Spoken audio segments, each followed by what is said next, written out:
کیا جادو کی حقیقت موجود ہے یا یہ صرف وہم ہے؟ قرآن و حدیث سے ہمیں جادو کی حقیقت کے ثبوت ملتے ہیں، لیکن جادوگر کے جادو کا اثر اتنا ہی ہوتا ہے جتنا اللہ رب العالمین کی اذن اور مشیت ہوتی ہے۔ جادوگر خود مختار نہیں ہوتا کہ جو مرضی کرتا رہے اس کے جادو کا اثر ہوگا، بلکہ اللہ کی مشیت کے ساتھ اثر ہوتا ہے جادو کا۔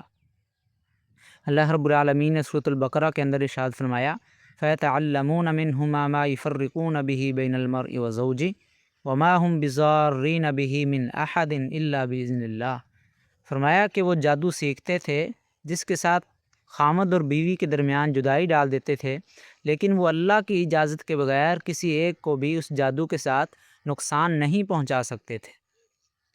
اور پیارے پیغمبر علیہ السلام پر جادو کیا گیا، اور بعد میں آپ نے وضاحت کی وہ لبید بن عاصم تھا جس نے جادو کیا آپ پر، یہودی نے، تو اس کا اثر یہ ہوا کہ آپ صلی اللہ علیہ وسلم بھول جاتے تھے کہ یہ کام کیا ہے یا نہیں کیا۔ اور اسی طرح آپ صلی اللہ علیہ وسلم نے فرمایا اجتنبوا السبع الموبقات الشرک باللہ والسحر، فرمایا کہ 7 ہلاک کر دینے والی چیزوں سے بچو، اللہ کے ساتھ شرک کرنا اور دوسرا جادو کرنا۔ تو جادو کی حقیقت موجود ہے، اس کا اثر ہوتا ہے، لیکن اثر اتنا ہی ہوتا ہے جتنی اللہ کی مشیت، اس سے زیادہ جادو کا اثر نہیں ہوتا۔